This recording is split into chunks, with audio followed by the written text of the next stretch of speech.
Truck में सारा सामान रखा जा चुका है। बेटा और बहू जाने के लिए अपनी कार की ओर बढ़ जाते हैं। बेटा रजनीश उनके पैर को छूकर चालक की सीट पर बैठ जाता है। माता पिता उसके सर पर हाथ रखकर भरे मन से विदा करते हैं। बहू हाथ जोड़कर अपने पति के बगल में बैठ जाती है। कुछ देर में कार आंखों से ओझल हो जाती है। माँ पार्वती अपने चेहरे पर बह रहे आंसू को पोंछती है और पति के साथ धीरे धीरे कदमों से घर की ओर मुड़ जाती है। आज अपने दिल के टुकड़े रजनीश को अपने से दूर जाते हुए देखकर पार्वती का मन भारी हो गया। इतने बड़े घर में अब वो दो ही शरीर रह गए हैं, पार्वती और रजनीश के पिता आलोक। उनकी आत्मा, उनकी जान, उनका लाल बेटा रजनीश उनसे दूर चले गया है। अपने और आलोक के लिए चाय बनाकर वह एक चाय का कप आलोक को देती है। आलोक का चेहरा जैसे कुछ पलों में मुरझा गया है। ऐसे लगता है वह गहरी सोच में है। क्या सोच रहे हो? पार्वती पूछती है। एक आहा भरकर आलोक कहता है, क्या सोचा था, क्या हो गया? हमने कितने लाड़ प्यार से रजनीश को पाला है, उसकी हर इच्छा पूरी की। सोचा था कि जब बड़ा हो जाएगा तो हमारे बुढ़ापे का सहारा बनेगा, पर क्या पता था कि नियति को कुछ और ही मंजूर है।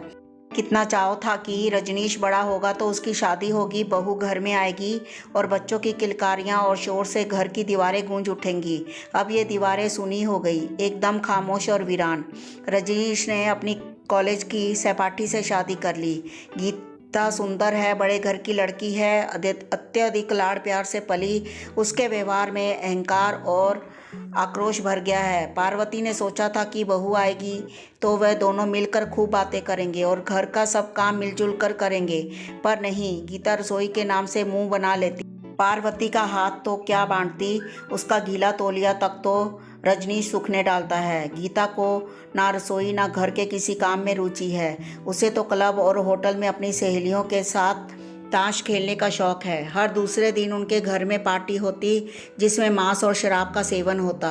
ऐसा नहीं कि उन्होंने गीता को नहीं समझाया, रजनीश से भी बात की, पर गीता ने तो यहाँ तक कह दिया कि अगर उन्हें ये सब कुछ अच्छा नहीं लगता तो वो अलग हो जाते हैं। उन्हें उम्मीद थी कि उनका बेटा तो बहू को समझाएगा, पर वह जोरू का गुलाम ने गीता को समझाना तो दूर उसका साथ दिया। रजनीश और गीता ने अलग फ्लैट ले लिया। समय तो रुकता नहीं, चलता रहता है। गीता ने कुछ समय बाद एक बेटे को जन्म दिया। अपने पोते को देखने गए तो हैरानी हुई कि पोते को आया ने अपनी गोद में लिया है और शीशी से उसे दूध पिला रही है। पार्वती का मन तो हुआ कि कहे, बहू कम से कम अपने बेटे को तो अपनी गोद में लेकर उसे अपना दूध पिलाया करो, पर वह कह न सकी।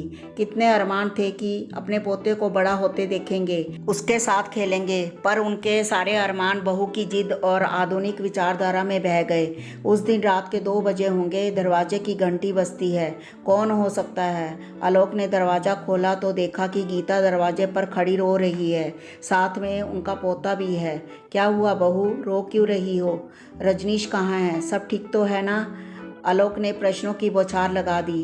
पिताजी, रजनीश का एक्सीडेंट हो गया है, वो हॉस्पिटल के आईसीयू में है, गीता ने कहा तो आलोक सन्न रह गया। गीता ने बताया कि रात को एक पार्टी से आ रहे थे।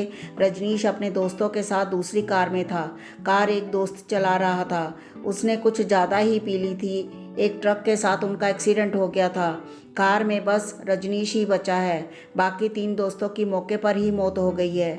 जीवन ने एक और करवट ली, कल को क्या होना है कौन जानता है। पार्वती और आलोक जैसे माता पिता की प्रार्थना रंग लाई।